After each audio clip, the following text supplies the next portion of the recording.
I'm Algebra Annie, and I am here to help you be successful in your algebra class. It always seems impossible until it is done. Nelson Mandela. Our learning targets today are: I can find the x and y intercepts and interpret their meanings in real-world situations. I can use the x and y intercepts to graph lines. To begin our lesson, we are going to watch The Adventures of Slopedude, brought to us by Kim Huey at www.mathgivesYouPower.com.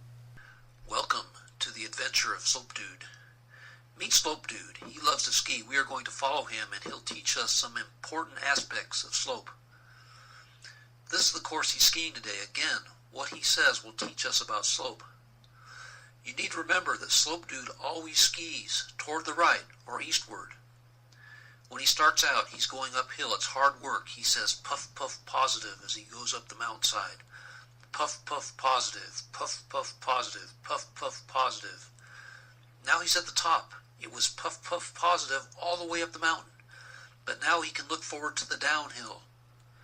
On the way down the mountain, he says, nice, negative, nice, negative. And now, after the downhill, he's in for the hardest part of the ski run, the long, flat part.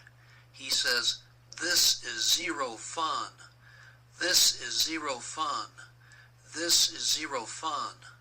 This is zero fun. And as he finishes the flat part, he doesn't see well ahead, and all of a sudden, he comes to the edge of a cliff. It's straight down. So frightened is he that he says the worst curse word possible in math and in algebra. Undefined.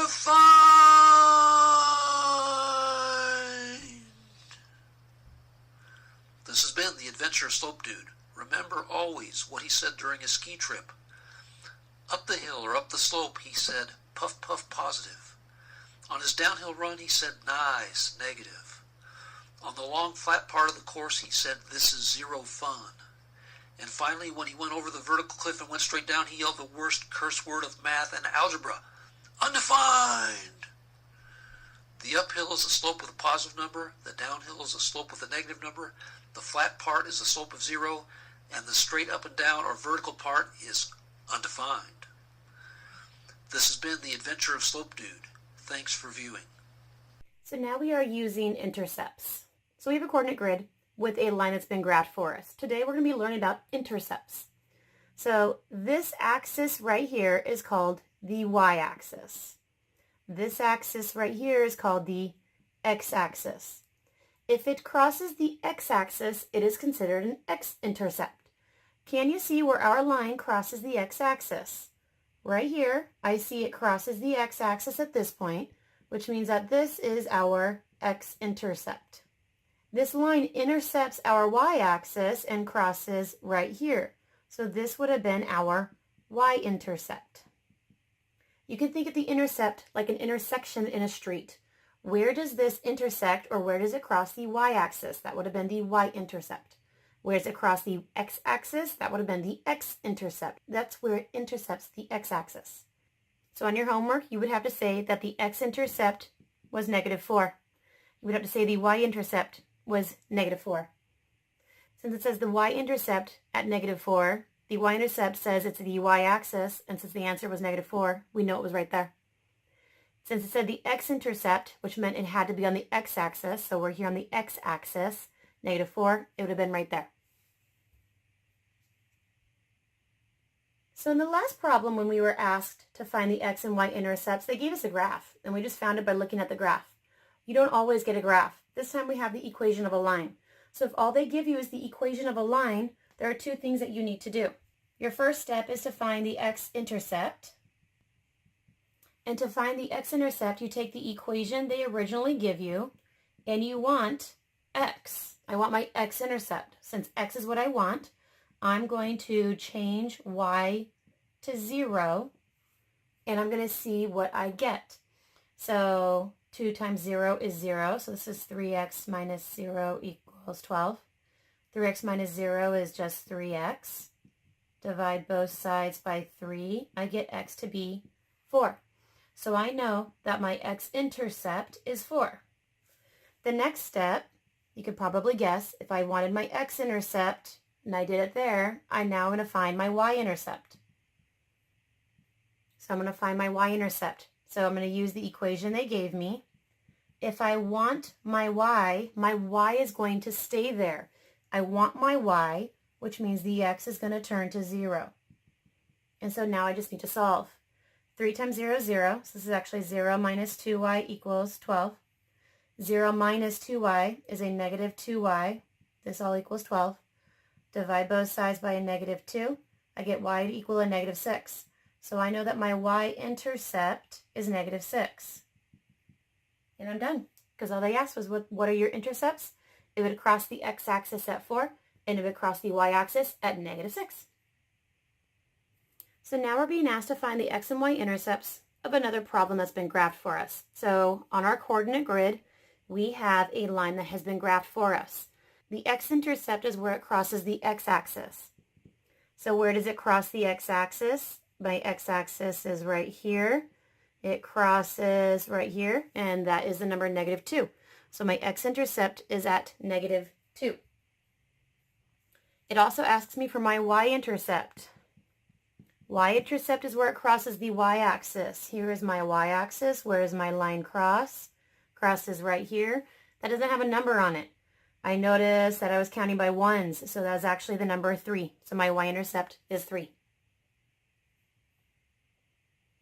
So now we're being asked to find the x and y intercepts, but this time we're not given a graph. This time we're given an equation of a line. So we have to use the equation of a line to try and find our x and y intercepts. Similarly with our last problem, the first thing you would need to do is find the x-intercept.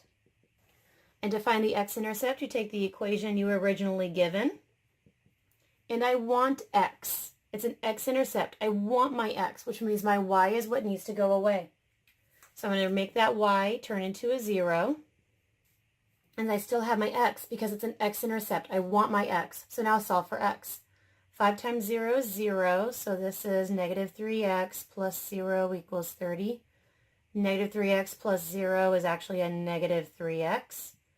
Divide both sides by my negative 3. I get x to be a negative 10. So my x-intercept, you must rewrite your answer.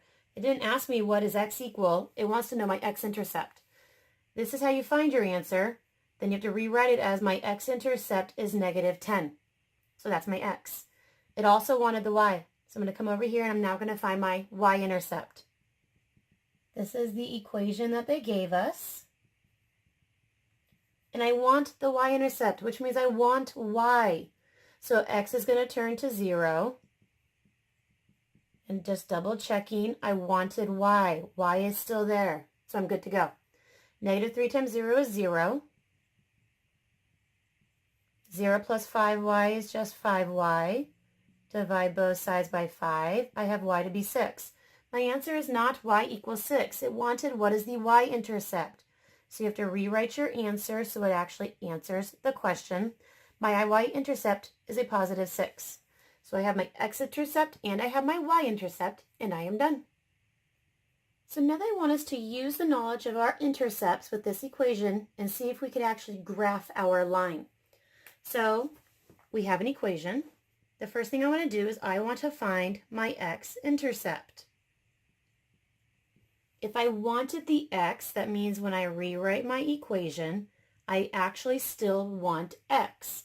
So I'm going to turn y to 0, so I still have my x because it's the x-intercept. 4 times 0 is 0, so this is 2x minus 0 equals 8. 2x minus 0 is actually 2x. Divide both sides by 2. X is 4. So I found my x-intercept to be 4. So I'm going to come over here. This is my x-axis. Where is positive 4? It is right there. So I know I crossed the x-axis at a positive 4. So the next thing I'm supposed to do is I'm supposed to find my y-intercept. I'm going to use the equation that they gave me, and I want y. So y is going to stay there. So my x is going to turn to 0, and I need to solve for y. Y is still here. It was the y-intercept. I double-checked. Good to go. 2 times 0 is 0, so 0 minus 4y equals 8. 0 minus 4y is a negative 4y, equaling 8. Divide both sides by a negative 4. I get y to equal negative 2, which means my y-intercept is at the number negative 2. Y-intercept meant I was crossing the y-axis. This up here is my y-axis. Where's -2? -2 is right here. So now I just need to connect my line. So I need my ruler. So I'm going to connect the two intercepts that I discovered right at their points. And if it's a line, it needs to have my little arrows. And I'm done. So this is my equation of a line. I had to find the x-intercept to know where it crossed on the x-axis. I had to find the y-intercept to figure out where it crossed on the y-axis. As soon as I found the 2 points where they crossed on the axes, I was able to connect it, and this is the line. And I'm done. So they've given us a new problem to graph. So first I need to find my x-intercept. So they give me the equation 2/3 y equals 4 minus 1/2 x. If I want the x, then I keep my x, which means my y needs to turn to 0. So I'm going to make my y turn to 0, and I'm going to solve for x. The fraction 2/3 times 0 is 0, so I have 0 equaling 4 minus 1/2 x. And now I just need to get x by itself. So I'm going to add the 1/2 x to each side. If I didn't have anything over there and I added a 1/2 x, I have a 1/2 x equaling 4. I need to get rid of the multiplied 1/2, so I'm going to divide both sides by 1/2. So I have x equaling, I had originally a 4, and now I'm going to divide by the number 1/2. If you remember how to divide fractions, it is keep, change, flip, so x equals 8. So my x-intercept is 8. So my x-intercept is a positive 8. So now I need to find my y-intercept. So now I'm going to come over here. I need to find my y-intercept. If I want y needs to stay, which means now my x is going to change to 0. 1/2 times 0 is 1/2. So this is 2/3 y equals 4 minus 0. 4 minus 0 is just 4. So it's 2/3 y is times 4. So this is 2/3 y equals 4.